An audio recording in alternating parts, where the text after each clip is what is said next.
Sure, everybody. We have briefly started. We have taken apologies. Welcome if you are live streaming to the first in-house CDM meeting for quite some time that we've actually been in the building. So it's very good to have most of you here. And online, we do have our Far North Councillor, Dave Collard, and Penny Smart, the chair of Northland Regional Council, and my alternate, Colin Kitchen, who has been the chair for a number of years. So welcome everybody.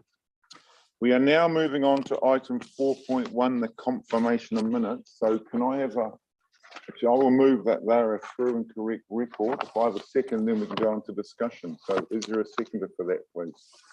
Also second. Thank you. Right. Any discussion on our minutes on page 4, 5, 6, and 7 of the agenda?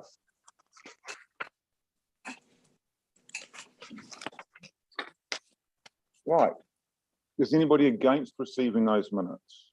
Thank you. We'll take those and we'll move on to item 4.2.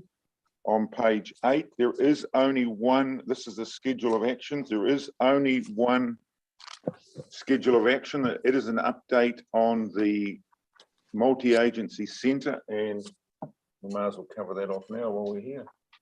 Well, through the chair, just to mention that it was proposed to go to Northland Forward Together last November, but it did get postponed due to some of the priorities at that meeting. So when we're a bit further along with the project, then we can bring that to another Northland Forward Together forum, if that's Thank you. on the agenda. Yeah. So. It is the very last item, but I will. Oh, sorry. Mayor Smith. Victoria, will that be, do you think, this training while it's still with councils, or in October?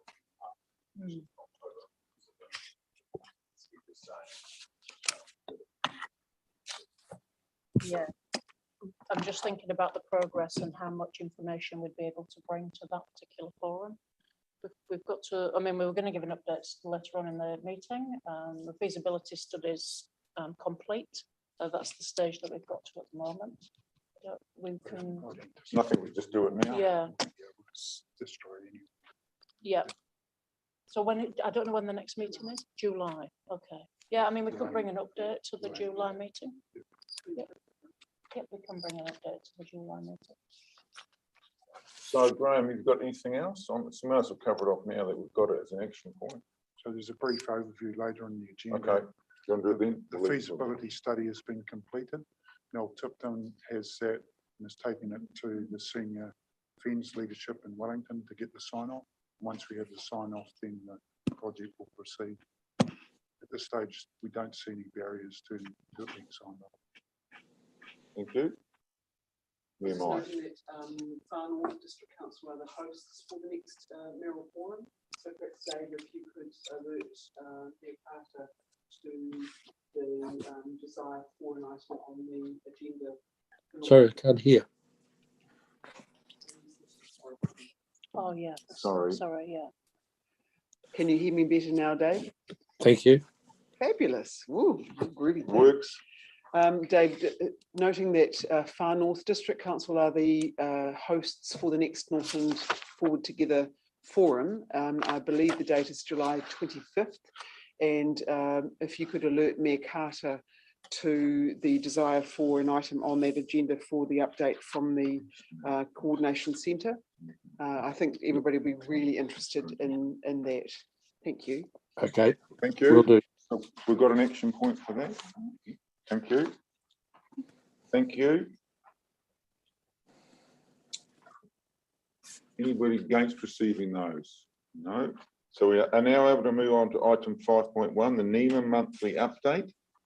And I will hand this over to Chloe Marshall. Good to see you for real. Yes. I've met you several times on screen, but it's good to have you here Thank you, So I'll Mr. hand it Chair. over to you. I know there's a lot in it, and I'm sure there'll be some questions. There are some really interesting reading. Really looking forward to the comments on the partnership partner and so forth. So it's all yours. Thank you, Mr. Chair.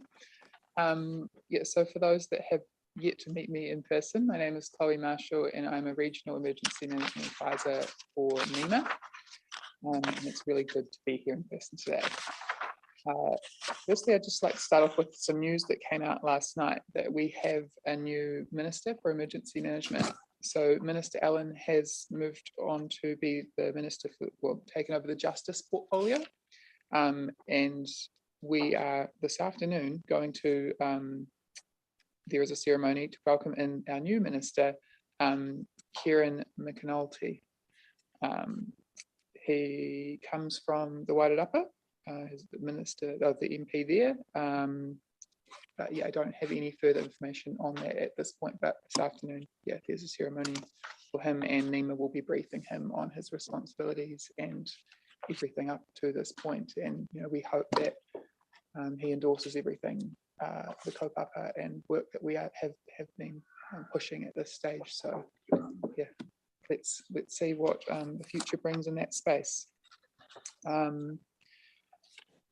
Another big thing in NEMA's work program at the moment is the Trifecta Program. And so for those that are not familiar with the Trifecta Program, it's three streams of work, one being the new bill for emergency management, the Act, revising that, and then also the new emergency management plan and guide and the roadmap.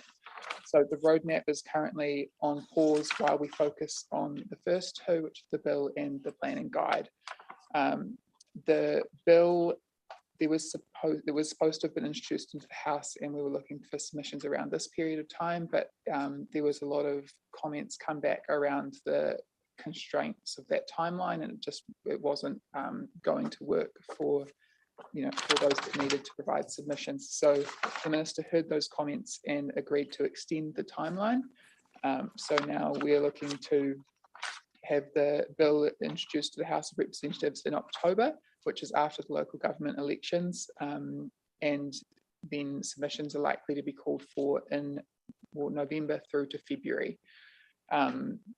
Acknowledging that this is also a bit of a busy time where you're going to have new elected members and also the summer break to battle with, but yeah, it is probably better than the constrained timelines, and we'll also have more time now to work on getting it right and working with everyone to do that. So yes, hopefully that goes well.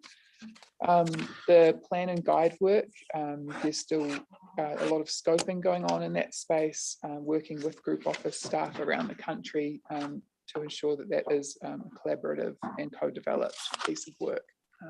Yeah, so there will be more coming out about that in the next few months.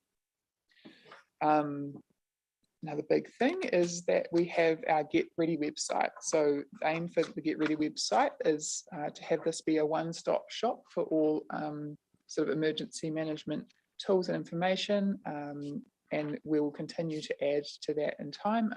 Currently it is available in Te Reo, New Zealand Sign Language and English, but we are aiming to have many languages available, such as Samoan, Tongan, Chinese, Arabic, Spanish, Japanese, and Tagalog. So that's exciting. And alongside that sits the Aotearoa Tsunami Evacuation map work. So this will be one map for all of New Zealand. You can go onto the map, search for your address, and then find out which tsunami or which zone you sit in, if any. And then, you know, where you might need to head to. So this map has been worked on with group's permission, obviously, to use that data, and will go live on the 22nd of June. So very shortly. It'll also be promoted through TV, radio, and online sources. Also on the Get Ready website is our flood campaign that we are launching, which is called Get the Flood Out. So GTFO. And yeah, it's obviously targeting that, trying to pick up the young people with that, but just, I guess, raise awareness around floodwaters and yeah, we're sort of coming across more and more floods these days. So really good to get that out there and not just your other major events like tsunamis and earthquakes. So yeah.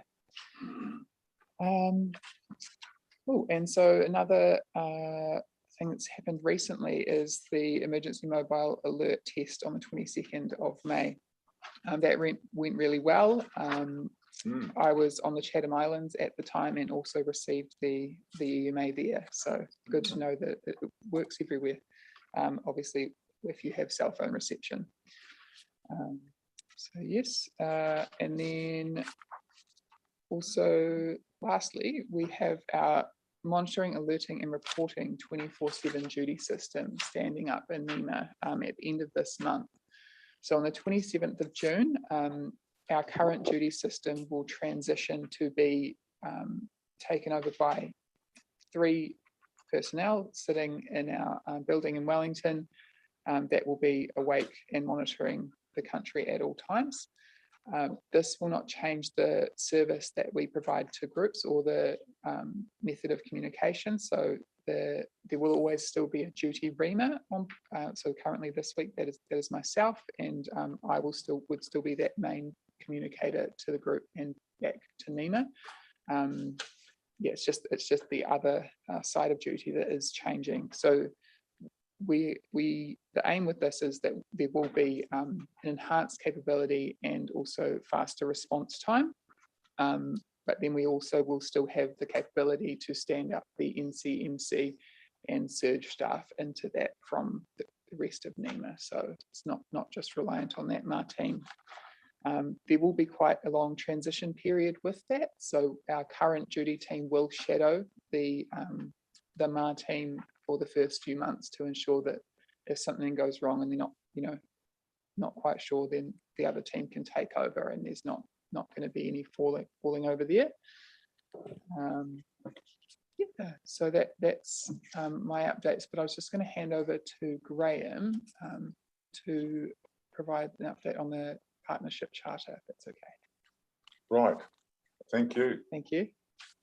Going to do that, Victoria? Graham's going to do that. Well, I'm sure there'll be some questions. I've got some comments, but I'd like to let the others go first. Graham, you're next. Okay, so The charter. through the chair, the partnership charter has been developed over the last 12 months. And it's a charter that agrees how the 16 CDM group officers, so that's the professionals that we have here, and how NEMA will work together. So this piece of work came out of the 2017 review. In that review, they identified gaps between groups and NEMA. So through this partnership, we now have some written guidance about how we'll work together. It's just a brief overview of what that document is. Thank you. Right. Thank you for the updates. Very good, very thorough, and I'm sure we've got some questions. So should we go to you, Dave? Any questions from the far north? Yeah, probably more comment than anything.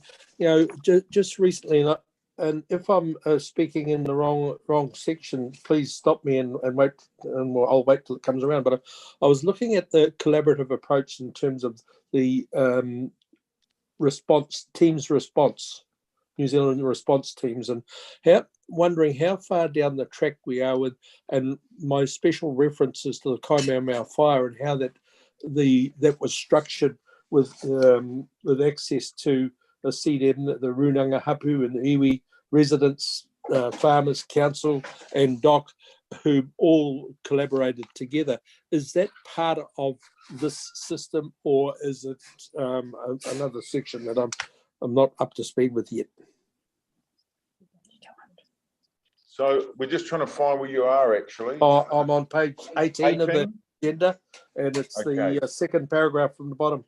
Oh, right, okay.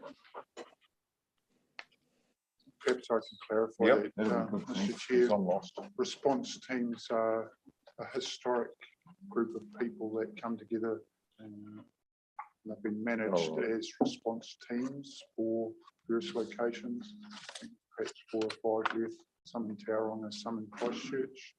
They've been phased out nationally, but there's still a couple of groups hanging on. So they're an old legacy arrangement that I think NEMA and most groups think be used by David's Pass. That's the response team. Happy with that, Dave? Thank you. Should we go to Kuiper next? Any questions?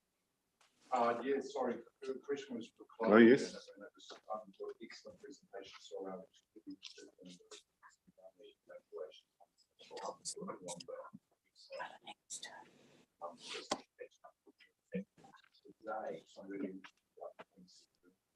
So is that a firm date to launch that?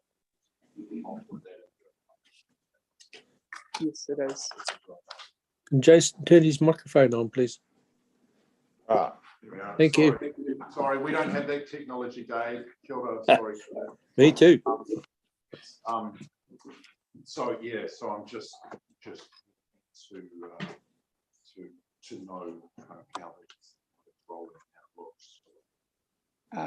Yes, the communication to both myself and also to Graham, I believe you received an email yesterday on it, is that that date is firm, and that NEMA will then start to direct traffic to that map and the Get Ready website, and it will be promoted through TV, radio and online channels. So if you'd like to publish that yourself, that'd be much appreciated. Yep, so that's the getready.govt.nz Yes. website. Yes. Yep. So we'll certainly be doing that. Thank you. Thank you. And it's a timely reminder that I did not mention the first bullet point on here was please keep your microphone on in live streaming. So if you have it in front of you, green is on. Thank you. Yes, now we can hear the mayor. No questions? Thank you, Mr. Chair. A really comprehensive report. Thank you, Chloe and Graham. I've got probably 2 or 3 Yes. queries. Firstly, on page 11 of our agenda, it talked about the recently released cabinet papers, and the 4th point was strengthening Māori participation.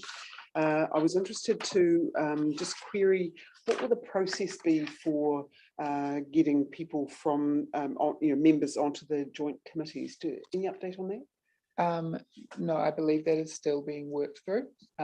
We haven't had an answer come through on that, and it may actually look different for every group as well. It's not like there will be one hard and fast way that this needs to happen, because every group has different requirements. And obviously here you've got multi-representation on your key again.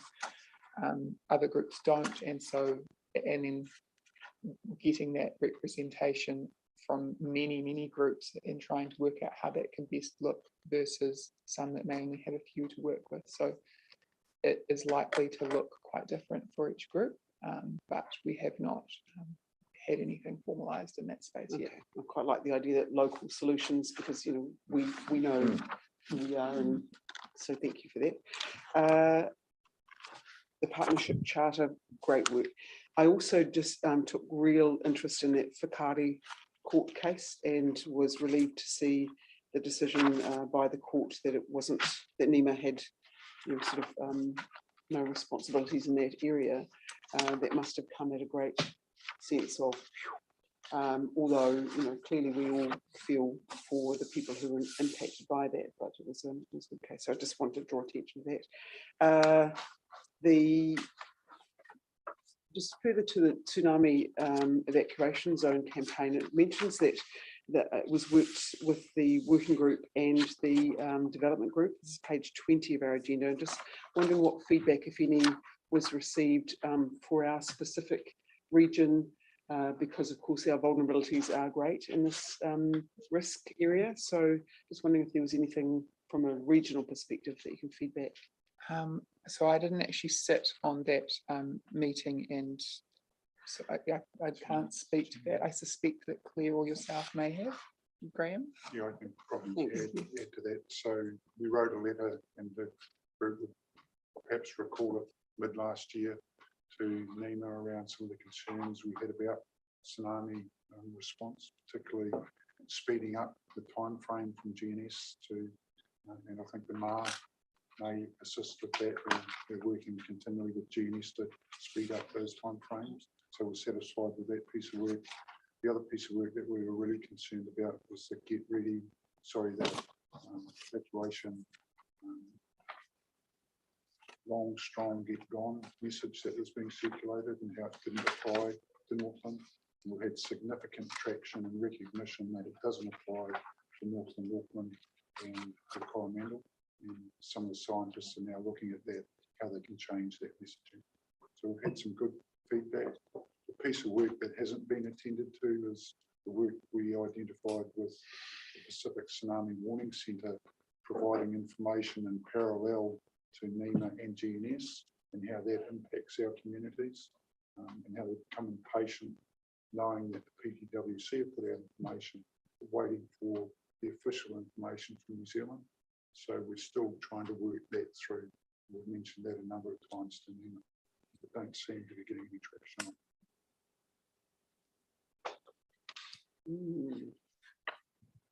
That was everything I had.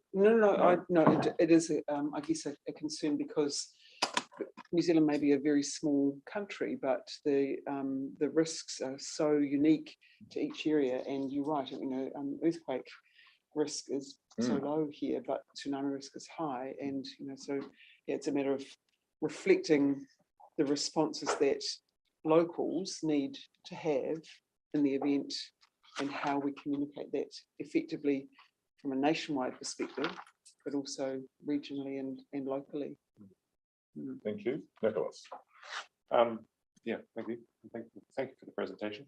I just wanted to raise awareness around the my experience and from what I've heard from some of the public about the mobile alert. Just in one specific case, my partners and I, my notification came through at 19 and my partners came through at 26. And I know that there are other people out in the community that were noticing that the alert came through at different times. Whilst I also appreciate that so many different models have gone and different types of things, and not all of them actually will work. I just thought I'd bring that up and make sure it was made aware, because it's 7 minutes could be the difference in something, whether it's yeah. So even if it may be sent out, has it been received is the thing. But I just thought I'd make a mention of that. So Thank you. I'll raise it. Thank you. Any comments? Nobody else, their hands up there. So I just wanted, look, Nicholas, that was my first topic.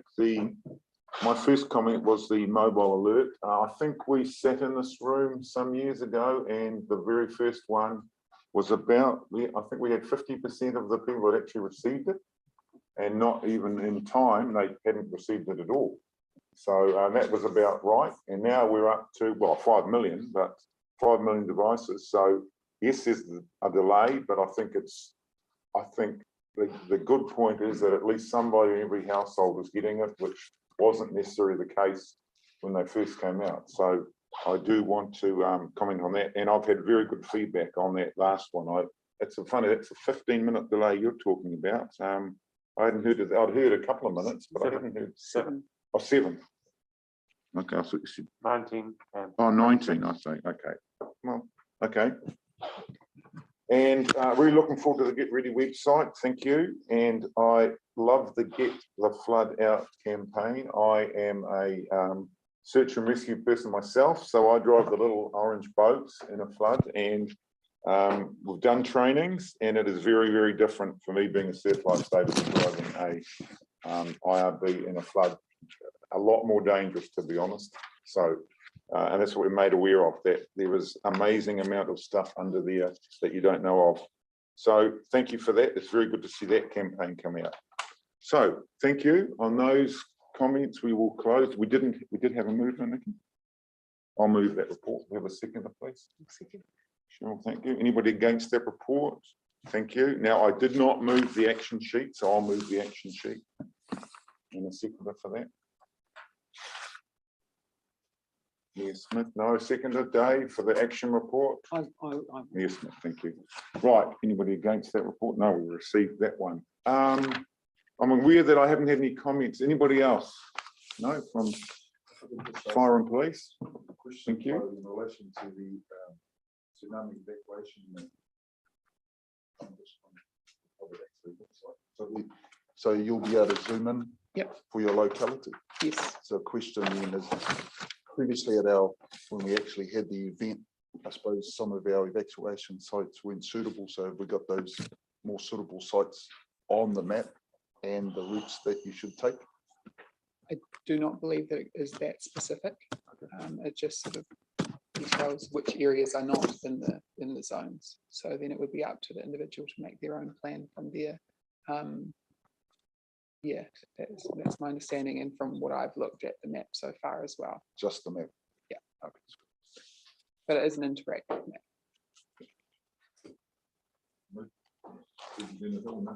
Thank you. Thank you. So once again, thank you, Chloe. Good to see you in person. Great report and good question. Love getting the charter on 2 pages. I think that's very good. It's definitely engaging to look at, and I'm sure it'll be well received by other people as well. So thank you very much. So I would now move on to page 23, item 6.1. Normally, this is just a taken as read paper, but we have a couple of interesting items. So I would like to, I'll actually take, the mover will be moving both recommendations on page 23. So that is that the report we received, and then the second recommendation that the Civil Defence Emergency Management Group approves the appointment of Alistair Dunlop, Building Services Manager, Kitebridge District Council, as a group controller, which we are looking forward to. So the mover will move those 2 recommendations. So do I have a mover for those, please? Thank you, Ms. Smith, very appropriate. And the seconder. I'll second it. Thank you. So there is, at this stage, I would like to thank on behalf of CDM on page 25, Deputy Coordinator Executive Group Chair, Sandra Boardman, is leaving us, is leaving the WGC at the end of July. And this position will become vacant. Now, my understanding, Sandra is crook today, so on behalf of the CDM, I would like to thank her, and I believe she started in 2017. I'm happy to be corrected on that. I think that's right, 5 years. So, Sandra, well, you're not listening to us, but we will comment in the minutes that on behalf of the CDM, we thank you for your work in this position, and we are very thankful that you took it on, and nominations will be sought for this following July. So Yes. through you, Mr. Chair. And we have an update. From Yeah, Victoria. so at the coordinating executive group prior to this meeting, we took nominations for the deputy chair to myself for the KEG, and John Burt was nominated and agreed that he would be now the deputy chair. So, on behalf of CDM, where that was news, I knew that was coming. I didn't know he'd accepted, so thank you. So on behalf of CDM, thank you, John, for that. And we welcome you as the Deputy Controller, taking over end of July, is that right? Or Deputy KEG chair, Deputy yeah, Chair, yeah, end of July. end of July. Thank you. Right, are there any other comments on the 6.1? Our group appointments. Very nice to have something to discuss in it. Normally it is just taken as read and ticked over, so that's very good. Great to have somebody from Kitebridge on board as well. Thank you. Any other comments? Mr. Chair, just thank you. I also endorse the your commendation for the work that Sandra did in her time.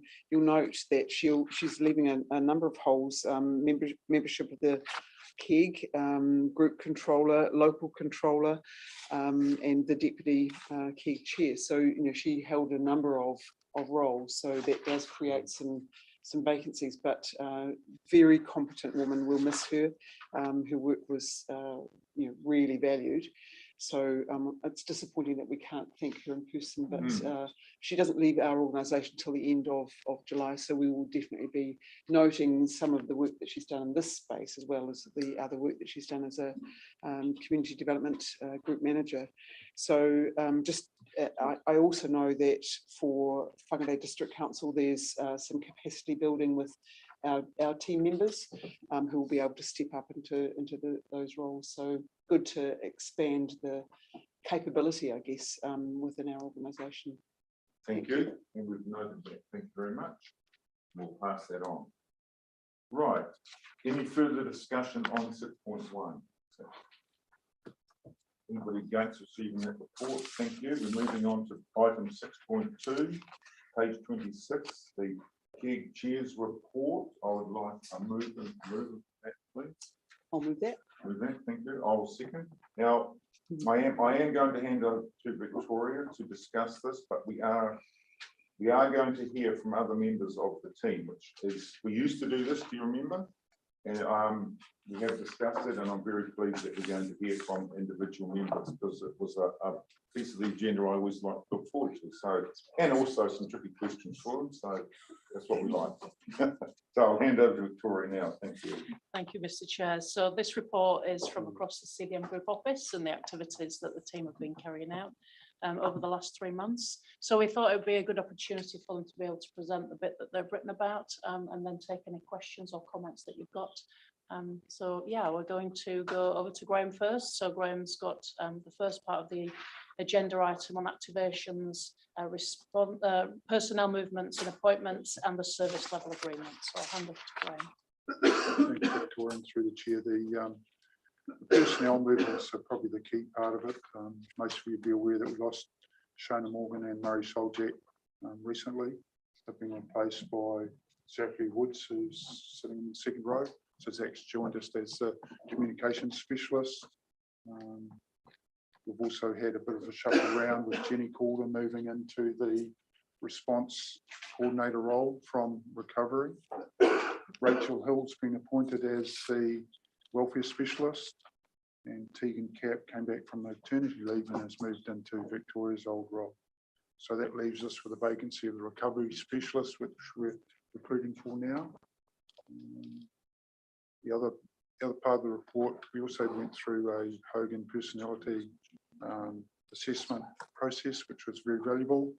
It's enabled us to focus as a team and just do a bit of a reset. So there's good stuff coming out of that. The other part of the report, congratulations Tegan on successfully completing the Diploma in Arts and Emergency Management qualification. Long process, a lot of study, a lot of hard work, so well done. Service level agreements, we're in the process of reviewing the service level agreements and refining the work programs. Key priority in the work programs is around community response planning and engagement with Marae and response preparedness. So that's pretty much it. We'll have a copy of the work programs for the next CDM group meeting for you to review. Thank you. Thanks, Graham. So on behalf of the as chair of the CDM, well done. You had a busy few years. Tegan doing maternity leave as well as 4 years part-time this, and well done on that. It's not easy balancing it with a whole mixture of things as well as work. So well done. And Vanya, I believe, is enrolled. So good luck with that, Vanya, and look forward to seeing those results. So thank you. Thank you very much. Right, I shall hand back to Victoria. Okay, so Tegan and Ivania are going to give us a few highlights on the work of the Marae district activities, civil defence activities. Morena Tato, my name is Tegan. So further to the comments just made previously by Her Worship Mayor Mai about building capacity at the District Council, we have actually been working on a EOC recruitment video, which we will be working alongside our colleagues at the Far North and the Kaipara to produce. And the intention is that that video will be aired on all staff meetings and shared within the councils to try and build, to get a little bit more interest and to bring on some new staff to support us at the local level. Also, with regards to on-call arrangements and duty staff, we have put a proposal forward at the District Council to align the roster of their duty staff with our duty staff at the regional level. A little bit of background to the intention for the proposal is that over the last sort of 18 months to 2 years, the way in which we operate has somewhat changed. And at the District Council level, there are 2 on-call duty staff each week. And we've just experienced a little bit of feedback that they haven't quite been as involved or as engaged or as supported as they would have liked. So this proposal is to bring them alongside our CDEM on-call arrangements, so that they are gaining a little bit more insight into response at a regional level, and they are then going to be sort of more included with us at a group level, supported. We'll build their capacity, provide them with some further training, and it will just all around create a better on-call system. So that's our proposal that we've put forward at the moment. Feedback is being sought, and we are expecting that to come through by the 27th of June, with the arrangements to be announced on the 4th of July. Kia ora koutou. My name's Ivania, and I'm the Emergency Management Specialist for the Fargo District. Part of my role is around community engagement. So I'll take the section in here as read, but just to update you. So I have been working with the Hikaringi Community Response Group. It was disestablished a couple of years ago. I've managed to get that back off the ground. I had a community meeting out there for a week and a half ago, which was, I think we had about 9 attendees, but the people that were in the room, like, it was really good to have in there. So we did have a police representative, a FENS representative. I had apologies, but I have got buy-in from the Māori wardens out there, which is really, really good to see. So that group is now established again, and I'm meeting with a lady out there on Monday to refresh their plan. So I'm quite stoked to have that group back up and running. Another group that was disestablished, that's also going again, is Para Bay. And this is quite important because it is a coastal sort of, coastal area. Yeah, so it's good to see them back on board, and they're just working at trying to get some more members in their group together. Another couple of things that we've been involved in, we've been and done a visit over at He Waka Eke Nor Childhood Centre. So they approached us about some guidance on their evacuation plans. So we were able to provide them with some advice, like on a better area for them to evacuate instead of going up to Parihaka, up the hill there with a whole heap of kids. So that was quite good. They've taken that on board and they've now changed their plans. And then just last week, we were at Tauraro Area School. Tegan gave a presentation to 54 intermediate students. All the kids were really engaged, and yeah, it's really good to sort of see more school groups getting on board and just wanted to know a bit more about emergency management. Has anyone got any questions? No? Right, near my. Thank you, Chair. Given that it's Marae, I'm glad to hear about Hikaringi and Parvo Bay. I missed your comment about He Waka Eke Nor. Where are they going to go? So there is, I think it's Riverside Kindergarten. So Yeah, it would they're definitely out of the evacuation zone. So like, say if there was a tsunami and they had to evacuate, it'd be easier for them to go to the kindergarten than up the hill with a whole, like with 20 little small children, and it's well set up at the kindergarten for them, so they wouldn't be having to lug heaps of prams and, well, storing prams, but it's more the cots and all that kind of thing. They've got quite a good setup over there. So. My only other comment, and it applies probably to the region, but you talked about the community response plans, and Graham mentioned Marae, and I wonder in future work whether we can be mapping the, I beg your pardon, sorry Dave and team on board, I forgot to turn my microphone on, the with Marae groups to map those as well. Any Marae that have plans, it'd be really nice to see that in a visual format because it comes in later, and I love that update of the maps. But I am aware that many Marae have their preparedness better than most, but it'd be nice to map that. That is definitely just a little bit of an update on that. A group of us in our team are working on getting on the Marae preparedness plans underway again. So we're just, at the moment, we're preparing the document, getting that all ready, and then we'll start approaching Marae and getting it out there and engaging with our Marae people and Māori groups. Fabulous. Thanks, Ivania. Thank you. No further questions? No. I just got one on Tauraroa. So what would be their focus for that flooding? Would it be flooding there, or? So the intention for the visit was actually just to discuss with them personal preparedness for a range of different hazards. We touched on flooding, being stuck at home, unable to get home, essentially just household preparedness plans, grab bags and that sort of thing. We did also discuss the tsunami risk for Northland and a couple of the natural warning signs that they can be aware of, because even though they live rurally, a lot of them do travel to the coast. So just trying to educate them on the different hazards. And they, yeah, like Ivania said, they were super engaged and they threw us some really curly questions, which was good. Yeah, quite exciting. Great. Well, great to hear from you. Thank you. Thanks very much.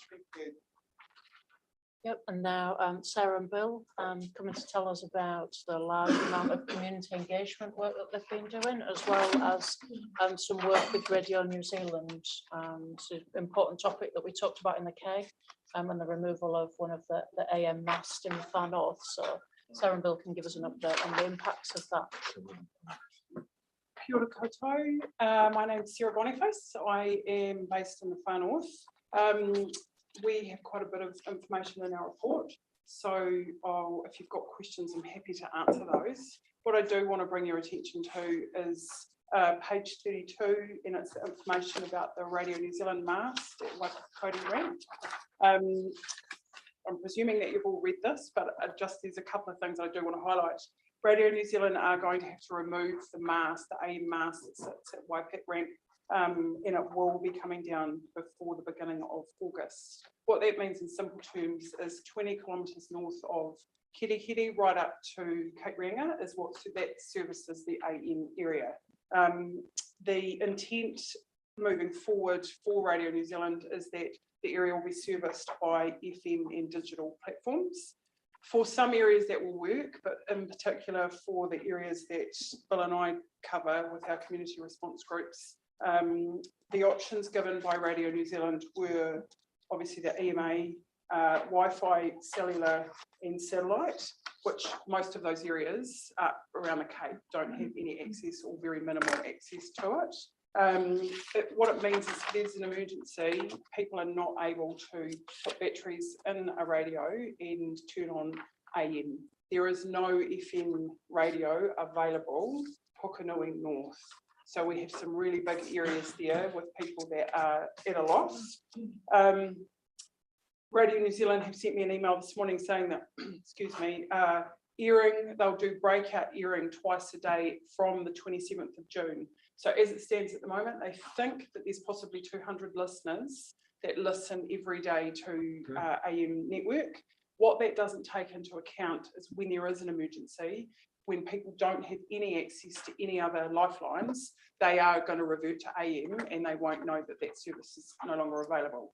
So the airing of that's happening on the 27th of June. There is a mailbox drop on the 4th of July, and the view is that this will be completed by the 8th of July. So starting on the 27th of June, and by the 8th of July, the public service announcement in Radio New Zealand's eyes will have been completed. Bill and I have big concerns about what that looks like. The Kaimomo fire event is a good option to bring attention to.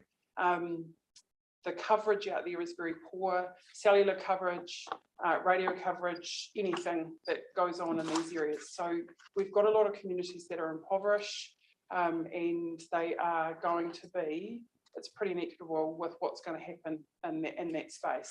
It's going to cost $500,000 to put a new mast up, and Radio New Zealand's view is that they don't have that funding. There is funding available through the Department of Internal Affairs, through the lottery grants, and I have connected Radio New Zealand with that. It's a capital works grant of between $30,000 and $1 million, but a feasibility study has to be done in the first instance before they will consider whether or not they would do any funding. So I see it as a really big issue, particularly for the final. Happy to answer any questions. Any extra questions on that Radio New Zealand one? Yes, Smith. Kia ora, thank you for that. So I've got a question. Why are they taking down the Waipapa Kauri mast? The mast has to come down. It's in a state of disrepair. It will fall down. So they do have to remove it. It's whether or not it goes back up again. So it's not that they're taking it down for any other reason than it will eventually fall down. If- They have no plans. I mean, sorry, and if they were to say, and we're putting one in place to replace it exactly to the same level of service, then you'd have the same level of service. That's right. So on the briefing document that originally came out about 3 months ago, the conversation was that because there are minimal listeners on an day-to-day basis, we're basing that on the fact that there's really not much merit in spending $500,000 and putting a new mast up. What that doesn't take into account is you've got your business as usual listeners, so it might be 200, but when there's an event, and I can think of quite a few, Cyclone Dobie, there's been a lot where we've lost cell phone reception, there's no Wi-Fi, there's a lot of issues, people will revert to going to AM. And as happened with the Kaimomo evacuation, people took their radio transistors with batteries so that if there was any updates, that if it wasn't being relayed through social media platforms, that they had access to that information. Okay, thank you, Mr. Chair. If I could just direct a further question to the police. How useful is that mast as far as your service that your out there say? Mr. Chair, do I hear right that the total cost is $5,000 to replace? 500,000. 500, right. I thought 5,000. This is not up for much debating, but it's incredibly useful. And I think we probably need to have a focus on getting it replaced. And I agree on that point that 200 listeners during the day isn't an accurate assessment about who would use it. And there's information coming out of the police, and I assume FENS as well, about emergency situations would definitely require it. And it's in an area where we can't get around 200 households, and you sort of realistic time frame to fix it. So. The other point to note is that although it's an AM mast, it is a co-citer for local radio stations. So you've got your local radio stations, they will not be able to transmit through the AM mast also. So, If I could just add something, that mast went up when I was a boy down at Spain. It's actually Spain's Road, just out of Awanui, and it'd be just about as old as I am. So, and I'm in not a very good state of repair either. But in looking at the Kaimomo fire and the ability of people to get the information, it was abysmal. They had to come to physical meetings to find out what was going on, just because they just didn't, no phones, or certainly no computers of any description. So, and that was just one small area. So there is definitely a major problem up there in terms of communication. Right now, no, thank you, Dave. Now I've got a couple more questions. Victoria's got an update here, so I'll let you speak next. Yeah, we discussed this at the KEG previous to this meeting as well, and the KEG were in agreement that we'd like to put a letter through to feedback to Radio New Zealand about the importance of it. So we were going to do that. It's got to be submitted before the 8th of July. And Chloe was also going to take back to NEMA around the role that NEMA will play in this, and our submission will be around NEMA and Radio New Zealand working together to find a solution to it, and the risk that it poses if they don't find a solution for it for our emergency response and emergency services. So I guess if the group would like to also support that, that was something, Mr. Chair, that. Yes, another letter, or what are you suggesting? Yeah, I mean, the group may want to do the letter, Yep. and we can support it through the KEG as well. Right. And coming from the group at that level would be. You might have this. Yep, thank you. Two Got another things. suggestion? Two things. One, why is it that because this mast is as old as Dave Collard, this is the first we knew that it was needing to be replaced? Because that, to me, this is a critical piece of communications infrastructure. So are there any others? That's one question. The second one is we've got a new minister today. Let's put this at a very high priority for the minister, and just say, you know, this is an example of the poor infrastructure that our region faces, and our people deserve the same as everybody else. So I think, you know, we just really, let's make the most of the fact that we've got a new minister. But I also support the concept of a letter of absolute plea, because this affects everybody. Thanks. Just to answer your question about what's happening with Radio New Zealand. So there's 3 masts that are being removed. And that was what was put across in the first briefing document, that the other masts that are being removed are in Otago and down the line. So they were thinking that perhaps the South Island and Otago might be quite similar to what would happen in the far north. Perhaps the appreciation of the uniqueness and the complexities of what the far north is haven't actually been tabled. We as a group have put that forward and really pushed how important the consultation process is in bringing the right people to the table to have the conversation with. I'm aware that initially they actually just spoke to us briefly, and I'm not sure that they've even had conversations with FENZ and the police at this stage. I know they want to get the mast down. It's getting something back up in its place. Okay, so this is a motion we have now, that we will write a letter to Radio New Zealand and NEMA expressing our concerns and asking for action. We will also send the same letter and to the new minister, signed by myself on behalf of CDN. That is the motion. So I will move that. Do I? Sorry. Just for clarity, sorry, you pointed it out. Your worship, I believe you were mentioning that there was a new minister today. Yes. Were you meaning the Minister of Broadcasting for Radio New Zealand? No, Minister of Who is Civil Willie Defence. Jackson as of today. There Is are 2 that ministers that who you meant? Or were you meaning the NEMA Civil Defence, Karen McNulty? Civil Defence. Civil Defence, However, because that's a I would good point, say, mate. Both. because if it's an REZ issue, then that is exactly on the desk at a Different. micro level of the brand new minister, Willie Jackson. So when I was sitting here nodding, when you were saying we need to get it to the minister, I was going, oh, you mean Willie Jackson? And you go, oh, no, wait. So I go, there are 2 opportunities here, Mr. Chairman. Yes. Okay, so for us all to be standing shoulder to shoulder here with new ministers who will be seeking new opportunities to make their mark. Thank you. So we will have the letter going to Radio New Zealand, the Civil Defence Minister and the Broadcasting Minister, the new Civil Defence and Broadcasting Ministers. Mr. Chair, yes, just a couple of points before we move off that. Is there a temporary fix opportunity? I was mindful that both police and FENZ have radio sites up there already for different purposes. Is there a way my concern would be that you're not going to get a response from that letter and this thing will be down. And how do we manage the interim?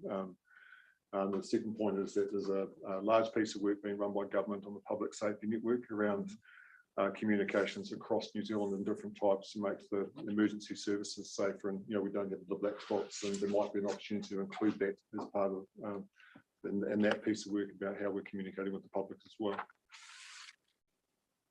So could you come back to us with is there a temporary fix if you don't know the answer to that? yes, now? We don't have the answer. no, but Graham, no, nothing. We also didn't. I understand RNZ were looking at what the options were on their own. There's no temporary fix to the mast. The mast has to come down, and the options given are the Wi-Fi, cellular or satellite to the people that are affected. That's been the only things that have been tabled. So why does that leave us? I'll raise that through to our executive about the rest of that as well. So they've got some visibility and get some suggestions from them about how they. Thank you. Good point. Thank you. Temporary fix. Good point. Unfortunately, doesn't seem to be one, but thank you for raising it. With foreign emergency as well. I mean, we've got Okay. a comms expert down in Auckland, so I mean, to understand where the positions of the towers are currently. And if we're talking about some work on a feasibility study, maybe he can give us some alternative options. So I'll come up with you, Sarah. So can just for clarification, is that it's 200 households, is it, or 200? The number's vague, the way it's been put across, so the possibly 200 people listen in a day-to-day capacity north of Pukenui. So that's what's been tabled.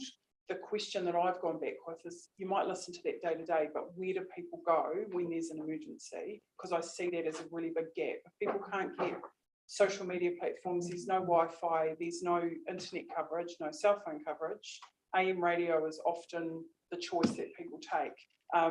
And relative to giving some context to the far north, Kaimomo is somewhat built up. There's quite a few houses, there are quite a few people there, but we're talking about a massive area that goes right up to the Cape. And we've got people living off the grid, and it's not just a couple of people, it's a lot of people. Right, thank you. And we are going to address that in the letter as well. So we've got that, thank you. And now, Penny. Sorry, I didn't see your hand up. It's hidden under the live, actually. Right, I've only just put it up. Kia ora koutou, everyone. I guess my other question that popped into my head was, is this where the current one is, that needs to come down, is that the best place for it? And is the 500,000 cost, is it because it's a difficult place to put it, or you know, would there be a cheaper alternative that we could maybe look at, or somewhere further north that may service right up to the top? I can't remember whether it does serve right up to the top. So my understanding is there's no issues with the site, it's the mast itself, and 500,000 would be the resurrection of a mast, period. So I think it's just how it was described to me, $500,000 is actually chump change, as opposed to it being a really expensive exercise. So I'm not sure if that answers your question, Penny. I guess so it goes right up to the top of up to Cape Younga. AM does. Yeah, so there is no FM status north of Pukenui, but that mast gives access right up to the Cape, and 20 k's north of Kirikiri as well. So we're talking about some pretty isolated areas, Taupo Bay, Tauranga Bay, all of the coastal areas that potentially don't have cell phone reception, rely on that AM, if required, will rely on that AM mast. Yeah, no, that's fine. If someone's going to put a new one up, question was, is it going to be in the right place where it is now? But it sounds like it is. So, kia ora, thank you. Certainly what is there currently is a bloody big mast. It is very, very tall on flat land just outside of Awanui.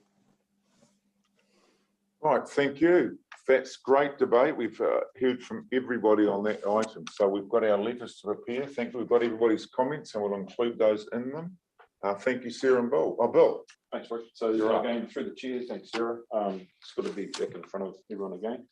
So I guess the last 18 months or so with COVID has put a little bit of a hold up on some of our work programs, particularly around community response groups. But we're slowly getting back into that again now. I guess the key item on the agenda here is concerns that community just south of Marae had with some flooding a few months ago. So what the concern was the river works that are underway at Marae were impacting and causing some flooding at the Taumata settlement. So we've had a good look at that, and Fargo North District Council staff and NRC River Management staff have done site visits, and Joe Camuso's pulled up some data and background information at the time that the flooding occurred, and there was 123.3 mils of rain at Manapedi at that time, and some were recorded up in Marae. So effectively it was just high duration rainfall over that period of time. So just to try and put some perspective and context around that, we've put a couple of graphs in there that can just you can refer to show, I guess, Cyclone Wilma back in 2011, and the actual event a few weeks back in March. 25 mil for Cyclone Wilma as against 73 mil at the same period of time. So it was just the inability for drainage to cope with that. Apart from that, I've got nothing more to add, and I can take any questions. Thank you very much. Thanks, Bill. I think everybody's remembered that event around the district. It was pretty intense for that hour, wasn't it? Everybody copped it. Right, do we have any questions on those for Bill? Thanks. Anybody on the screen or around the toss? Yeah, I hope you don't mind me speaking as alternative. Just in relation, I was looking on the minutes in relation to community response plans, and understand there's a few that are inactive at the moment, and a couple that come to mind with me here, and what I'm saying, we may have the influence with our people on this committee. One is Waipapakauri, right? Is inactive at the moment. You know, it's tsunami, could get a tsunami there, and we've got the Summit Forest, that sort of thing. Waikata lives 100 metres from the entrance to the beach, and Dave lives out that way, and Johnny Stewart's community board, so maybe they can have some influence on reactivating that plan out there. And then the other one I look at, one that stood out inactive was Dargaville, and maybe with Jason Smith, Mayor Jason, and Penny may have some influence in getting those active again. Thank you. Thank you. And I know, Bill, you're going to talk about that later, aren't you? Yeah. Oh, sorry. I may have all right. may have jumped the gun. Yep. Okay. It's okay. Thank you. No, I think we will come back, just having a discussion. We'll come back to it, Toss, if that's all right. But thank you for bringing it up. And Bill's got it. It'll give him a few minutes to prepare his answer to you. You probably think I'm picking on him now, and Mr. Collard and so on, but no, not at all. Thank you. Now, no further question on that, and I'll pass back to Victoria because we're still only halfway through the report. But it's very good hearing from our people. It's very good. Thank you. Good to have it back. So Laura's going to come and tell us about Kaifra District's activities and her orientation of community response groups and KDC staff in her new role.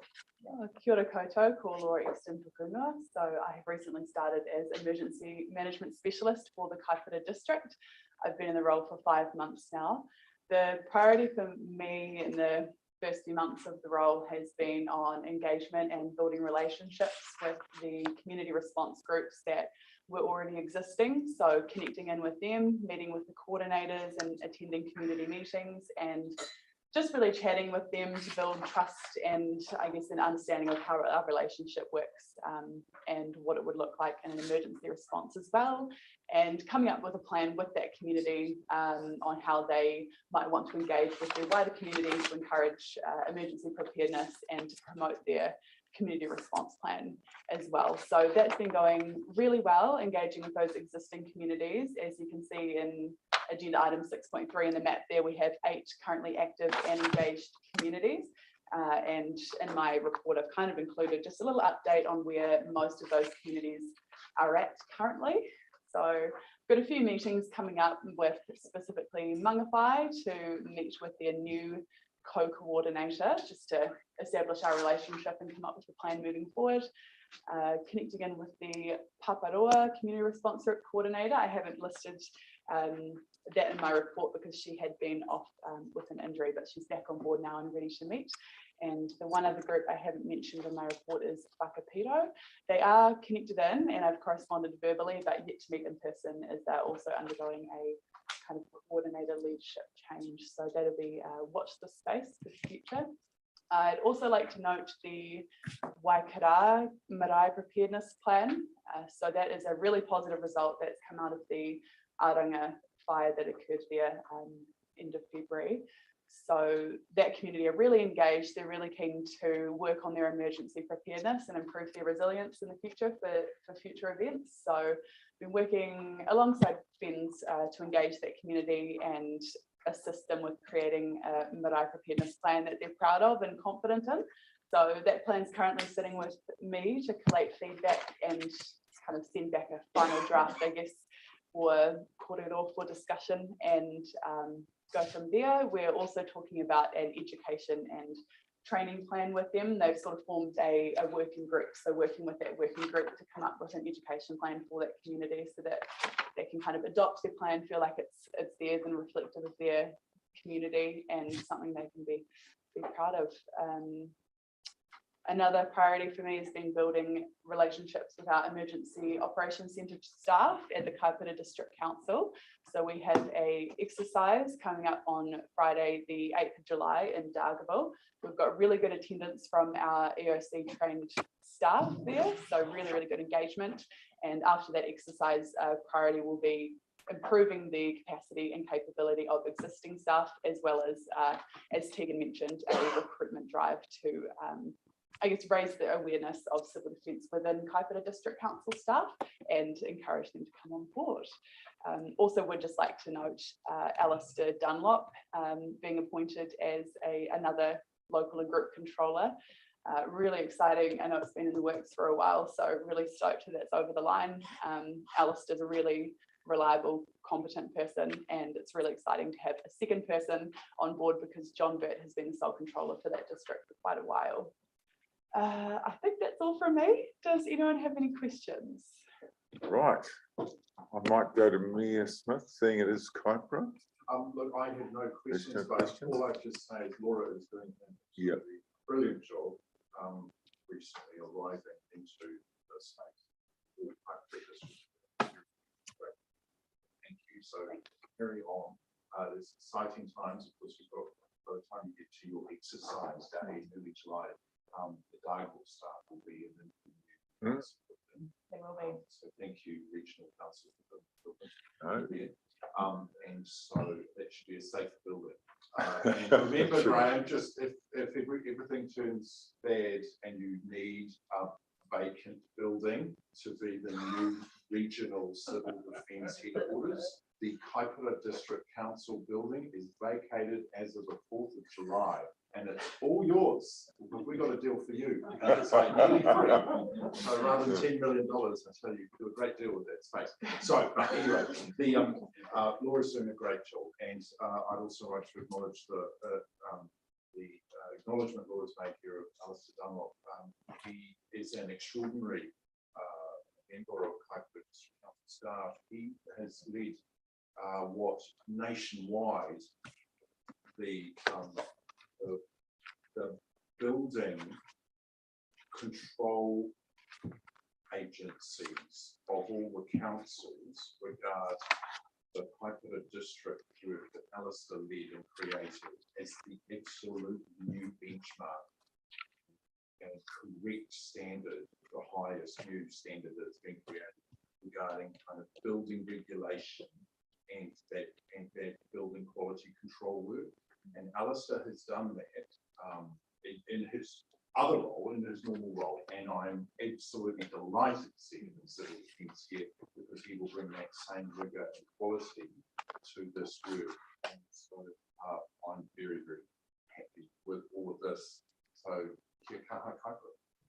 Thank you. And I'll just back up. It's very good, Laura. Lots happening. I have some of those response groups in my area, and Laura's name comes up quite regularly. So it was going quiet for a while. Not your name, but the response groups, and now they've definitely ramped up. So well done. I've got to support Mia Smith on that. It's really bubbling along. So and I know Mangawhai's looking forward to you getting down there. So well done. Good on you. Exciting times, definitely. It is, and good luck with the exercise on the 8th. Perfect. Thank you. Do we have any other questions? Right, thank you. Yeah, so just moving on down through the agenda item. So we've got Tsunami Readiness next. Now, unfortunately, Claire Nyberg is not with us today. So we're going to take that whole section from pages 34 to 38 as read. of Claire's report, but if there are any questions, then Graham and I will answer as we can on behalf of Claire. So if anyone's got anything they'd like to ask around the tsunami section. So are there any questions from the Zoom people first? No questions? Any other questions, please? Yes, Marae. Just looking at the tsunami earthquake response survey for One Tree Point, and it says that we'll be getting some results May, June 2022. What page is that?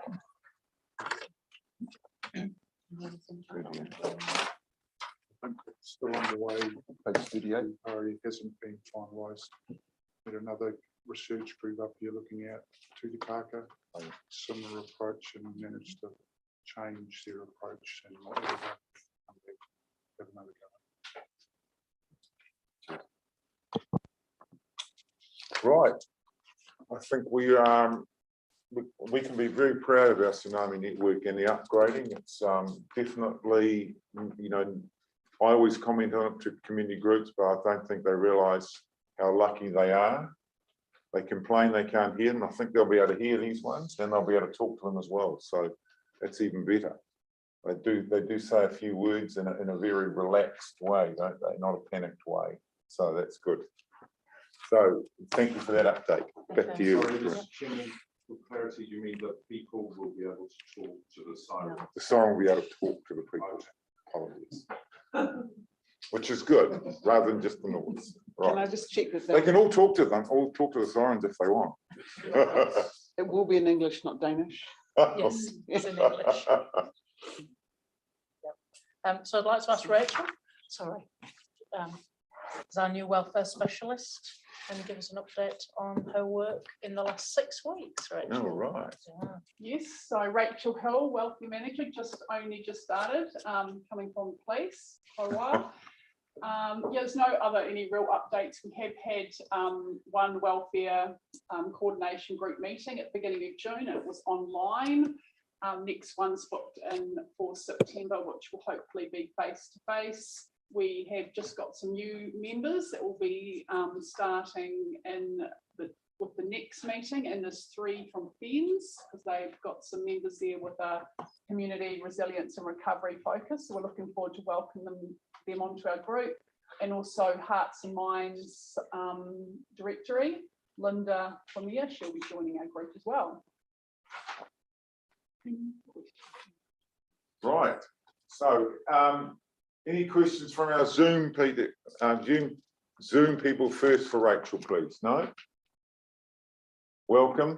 6 weeks, full on. Yes. Well, you've turned up at the first meeting, you've actually, you know, and there you are in front, so that's great.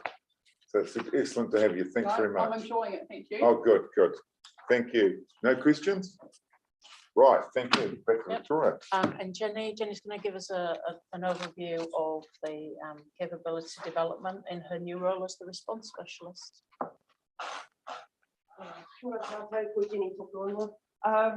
As Victoria said, response specialist for the team in that role since early May. We kicked off face-to-face SIMS training again in May, which was really, really good. And we held an exercise for the WBC EOC staff, which was really well received, and we had a really good turnout. So thank you to the WBC staff for that.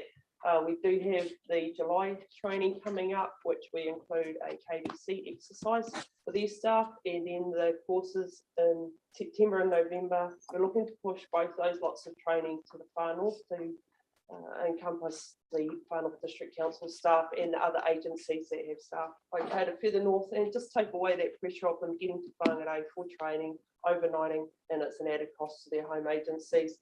And we'll be looking to run a Far North District Council exercise bespoke for the Far North District Council staff. Thank you very much. Any questions? Right.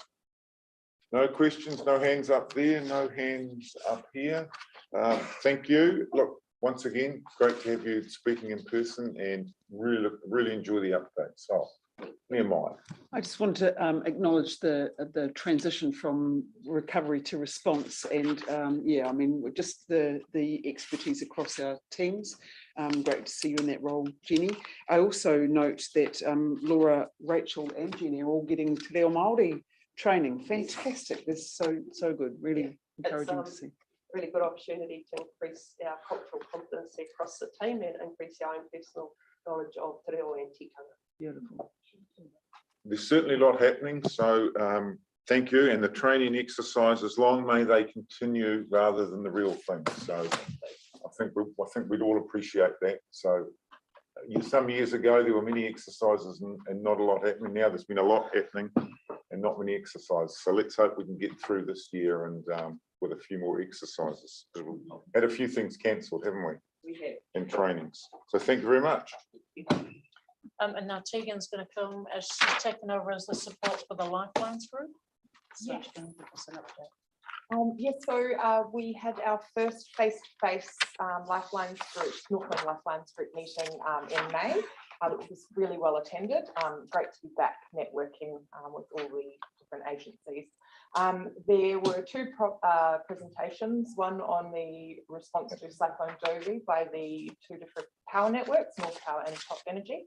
And the second was actually delivered by Tonkin and Taylor, who are leading the climate change infrastructure assessment project for Northland.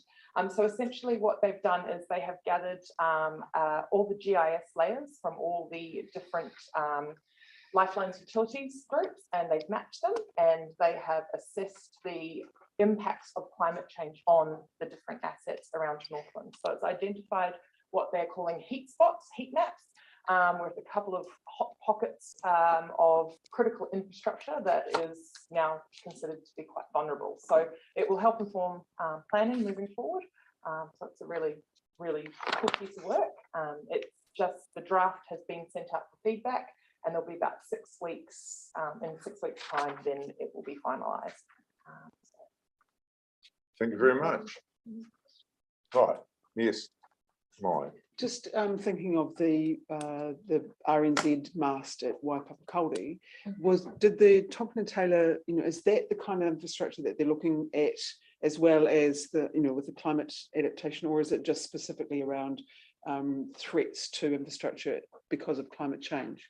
So that was actually mentioned through the chair at the previous meeting, and Radio New Zealand haven't actually had a presence at the Lifelines on the Lifelines group for some time, and that wasn't a piece of infrastructure that was included in that piece of work, but it is something that I've noted down to follow up, and Russell Watson from the Northern Lifelines group will be also to make sure. And because I'm also interested in hearing about the national public safety network work.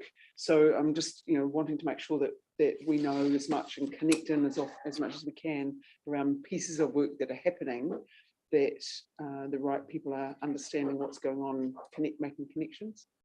Yes, absolutely. I think I hadn't heard about that piece of work, but all the telecommunications systems and assets have all been mapped as part of this project. So we can, once that's finalised, we will be able to share the viewer with people. There'll be a public login so people can go on to the geospatial map and actually see where the critical infrastructure is. So this could be something we could share with your piece of work on the public sector.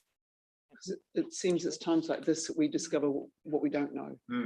And we know what we know, but we're not looking for what we don't know, perhaps. Thank you. Thank you, Mr. Chair. Thank you. Good points. Sorry, Mayor Smith. Chair, sorry, that's fascinating, Tegan, about this Tonkin Taylor. So just in that, I also have a role as just Chair Penny Smart on the Trifecta Climate Action, Climate Change, Preparedness. So you say that the Tonkin Taylor report, if you like, is the draft's coming and then it's going out for feedback. Where's it going to? Like, is it coming to the district council? Or or to any of our officers regarding what's happening in various places or locations. If there are, as the worship says, if there are gaps that are just, sorry, the report may be completely, perfectly coherent, but have major gaps in it. Yes. So no, you know. Through the chair, on the project group, there were actually representatives from the climate change department at the different councils, and the initial feedback was sent out to that group. I will need to get further information. I'm not 100% certain on the next stage of the report, as the project lead has actually just gone away for 6 weeks extended leave. And I was trying to reach out to him last week. So I can get more information on the next steps and as to where it will be distributed for feedback. But the initial feedback referred to in this report was just from those involved in the project group. Thank you. Thank you. Because communication of these sorts of reports with the community always needs to be handled very, very sensitively, so that people are aware.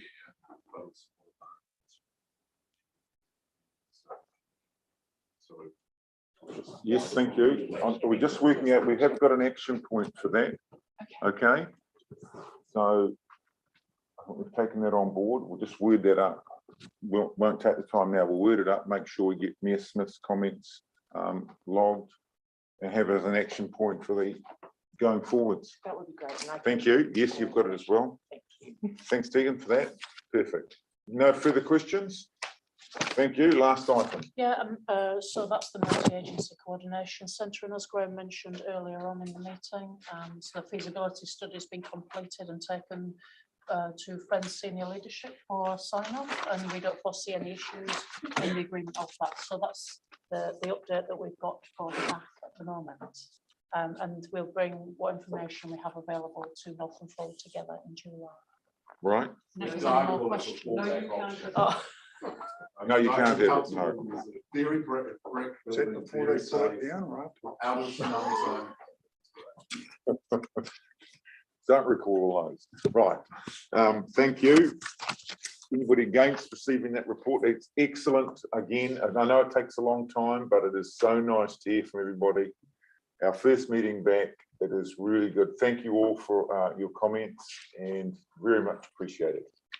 There's lots going on in Northland. Like I said, let's keep it hopefully as training and exercises, not the real thing. So I know it's coming sometime. So thank you for that. So I'm moving on to last item, 6.3. Mr. Chair, just we move on from that. May I suggest, just from a formatting and layout, this absolutely wonderful report for its content, but from formatting and if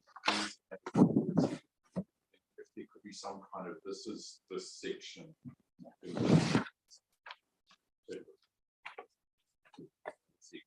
is this section, so that within that single report, that would be helpful. Yes, thank you. And because the content is awesome. And it is a good point. And previously it used to be item by item, didn't it? But we've gone to under one report, so we will take that on board and format that to accommodate that. Thank you. Thank you. Item 6.3, page 42. Update on civil defence community response plans in Northland, addressing Councillor Kitchen's comments, and I'd like to move. I'll move that if I could have a seconder, please. Thank you. Yeah.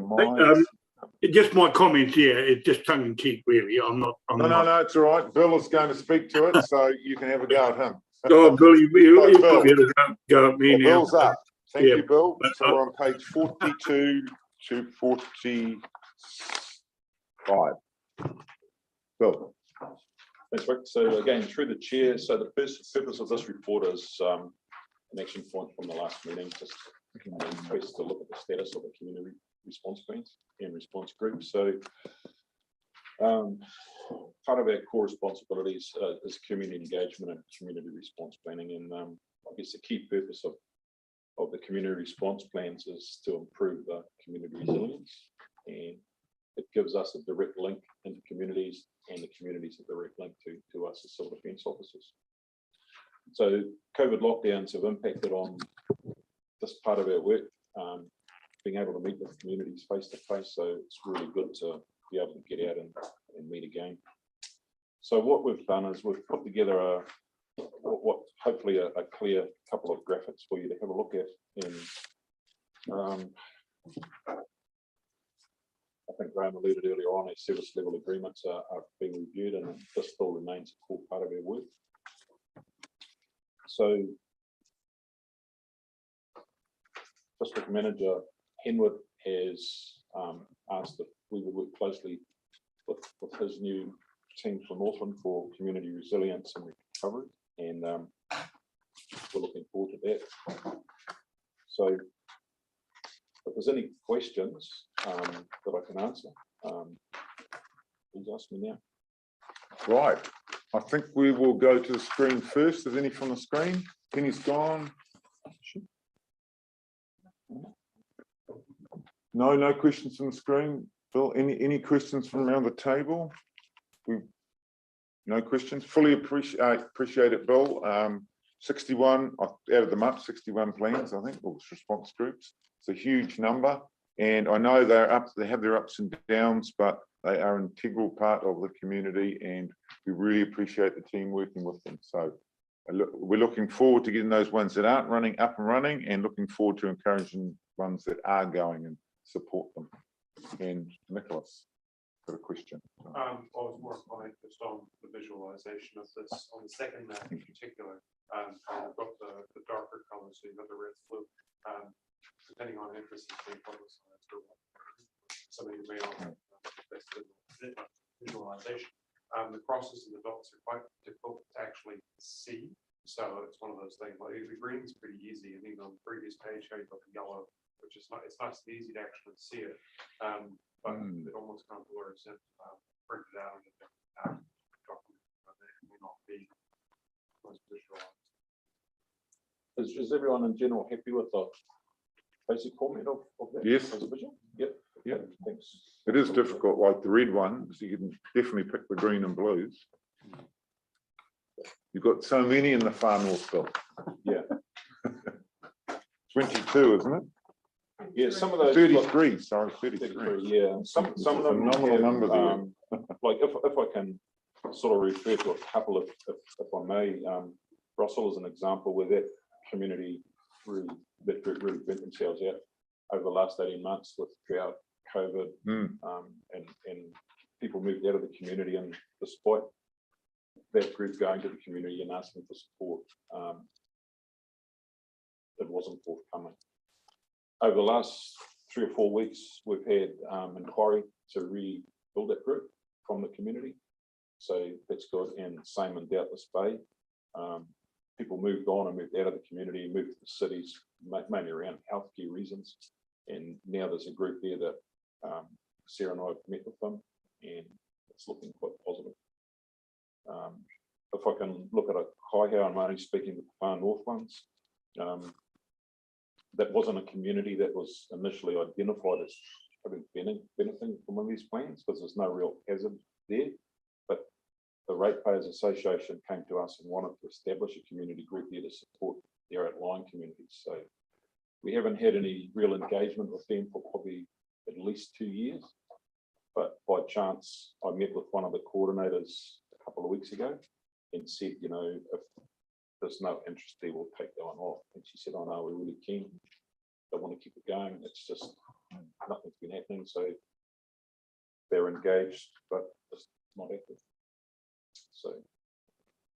So we'll look at all of those over the next quarter. Thank you. You've certainly got a lot, that's for sure. 33. Mayor Smith. Through you, Mr. Chair, just a couple of points. The photo where it says it's not active and not engaged.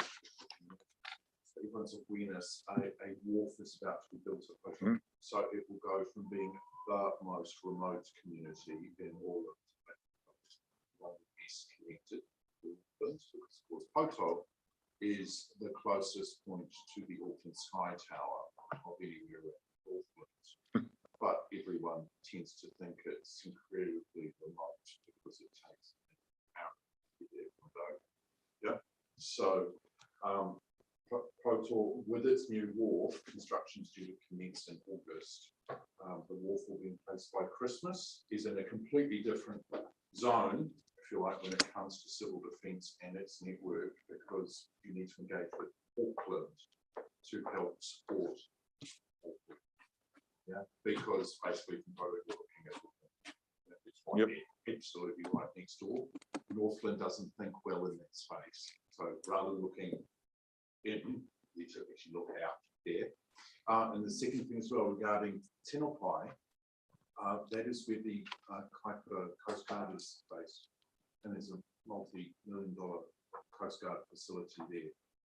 So I don't know if the Coast Guard and that facility, which is highly engaged with the community, has been brought into the thinking here. But there is a very active group, which James is part of. He's nodding everybody here, yeah, and I'm sure the police are part as well. But regarding that Coast Guard facility right there in Tenopai, it's low-hanging fruit. So I just want to these. Thank you. And just a personal interest actually, is the wharf going right where the ferry nudges up, is it? No, it's going about 20 meters away, and they will be forbidden from nudging ever up, touching the rock again. So it's very much a conservation of the rock. right? Thank you. Very aware of that. Thank you. That's good. Thank you. Any other questions, comments for Bill? No? Oh. Sorry to prolong it. Just with our community response plans, and I was looking at the Tutukaka one, and it's got a lot of maps from NRC and you know, things to do, and talks about tsunami sirens.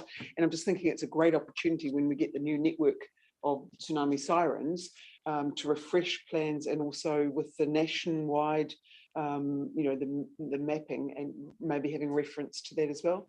Just really nice ways of connecting with the community and keeping them relevant, keeping them topical, and encouraging people to, you know, find them, you know, if they're in an area, and they're really easy to navigate in the regional council website. So it's great, and yeah, kudos to the teams for putting them together. They really, well, the Tutukaka one is particularly good reading. Thank you. Good. Thanks very much. I have to impress upon the people to use the website if it is that easy to navigate. Thank you. No further comments. Thank you all for your attendance. It's been really good having everybody, meeting new people that we haven't seen before. Thank you, Chloe, on behalf of the CDM for your time here, and also to the KEG, obviously. So thank you all, and look forward to the next one in July. September. Sorry, it's July's the right. So no further questions. I will do the closing karakia. Unahia ki te uru tapanui. Kia wātia, kia mama, tinakeo, titinama, te wairu i te ara kata. Koda rā I rongo, whakairia a ki ranga, kia tina, huie, tai kie. Thank you all.